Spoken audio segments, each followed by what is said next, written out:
82-годишна жена от град Летница успя да измами аломафията. Вместо да даде поисканите пари, тя станала част от полицейска акция срещу измамниците и един от тях е бил задържан. Маргарита Стефанова сега ще ни разкаже повече за ареста и поредния неуспешен опит този път за телефонна измама. Марги, здравей! Здравей, Злати, да, нищо ново под слънцето. Когато те атакуват по телефона и си възрастен човек и бият по най-милото ти, твоите внуци, няма как да не се хванеш. Слава Богу, този път и със съдействието на полицията, 82-годишната жена е реагирала като истински полицай. Старши инспектор Мирослав Маринов от началник група от сектор криминален към ОДН на МВР Ловеч, да ни кажете всъщност как стигнахте до тази жена?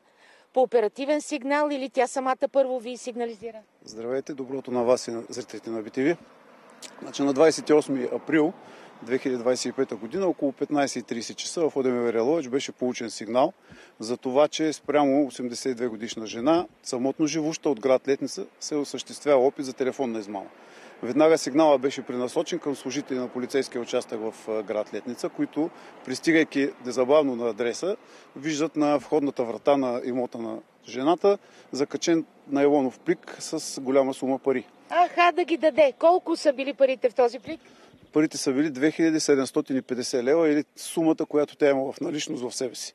Стефан Джонев, вие сте началник на полицейския участък в Ловеч. Вие влизате в къщата по този сигнал. Какво прави в този момент възрастната жена?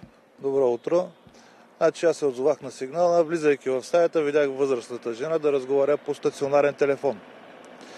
Тъй като ме познава, тя не загуби самообладание.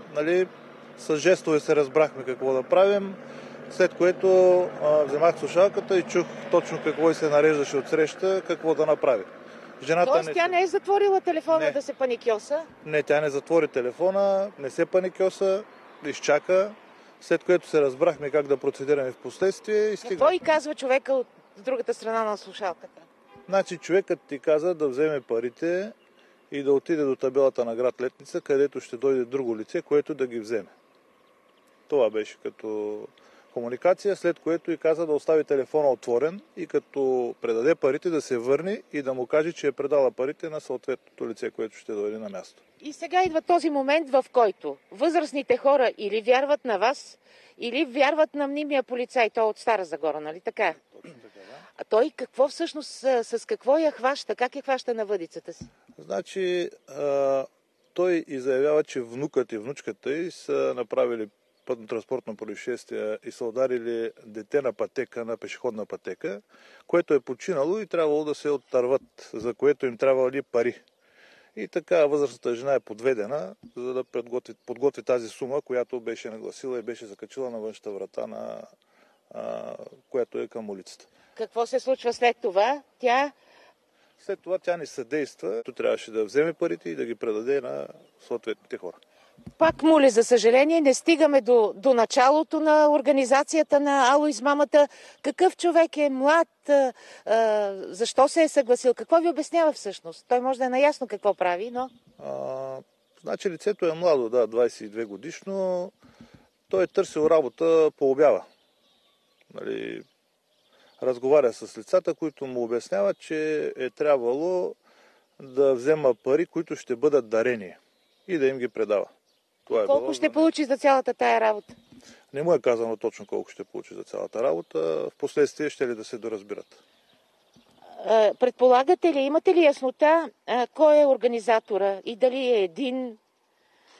Трудно може да се предположи колко са организаторите. По случай образувано досъдебно производство, по което се водят процесуално-следствени действия под ръководството на районна прокуратура в Ловеч и предстои изясняване на лицата, кой в каква степен и какво участие е взимал в осъществяване на тази измама. Обаче се оказва, че организаторите са все оттатък, като че ли Дунава, към Румъния. От опит мога да кажа, че най-вероятно организаторите на настоящата измама са лица, които са на територията на Румъния.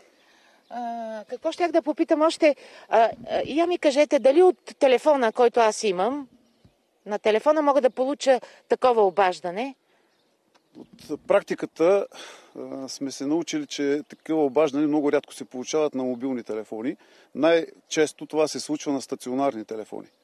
И таргетираната група, на които измамниците звънят, са самотно живущи лица, живущи в малки, отдалечени населени места и такива, които реално притежават домашни стационарни телефони. Тоест, най-добре е по-скоро децата на възрастните хора да ги убедят да се откажат от тези стационарни телефони. В този ден разбирам, че е имало атака масова и на други хора в града. Колко често се случва това? Има ли измамени? Колко пари са давали? Значи в последствие разбрахме, че е звъняно и на други хора от град Летница. Не се случва много често на нашата територия. Може би преди 2 години имахме съответно пак опити за измама. Там също бяха заловени лицата. Едната сума беше около 10 000, другата около 8 000. С 2 думи, дайте им един съвет. Вие и брошури, и срещи с хората правите. Дайте им един съвет. Моя съвет е при съмнение за осъществяване на телефонна измама, чрез телефонно обаждане, незабавно, ефективно и най-лесно е да се затвори телефона, да се прекрати в зародиш още измамата. В много от случаите дори трябва да приключваме. Аз разбирам, че вие убеждавате хората, че това е измама, обаче те вярват на измамника, но не и на вас, нали така? Точно така е, да. Измамниците са толкова добре манипулирали жертвите си, че те не вярват на нас, а на тях. Ало, измами с много силна психологическа атака върху възрастните хора. Просто и да не казвам на възрастните, да кажа на младите, на техните деца, убеждавайте ги, пари на ръка, пари някъде под камък, до пейка, къде ли не се оставят.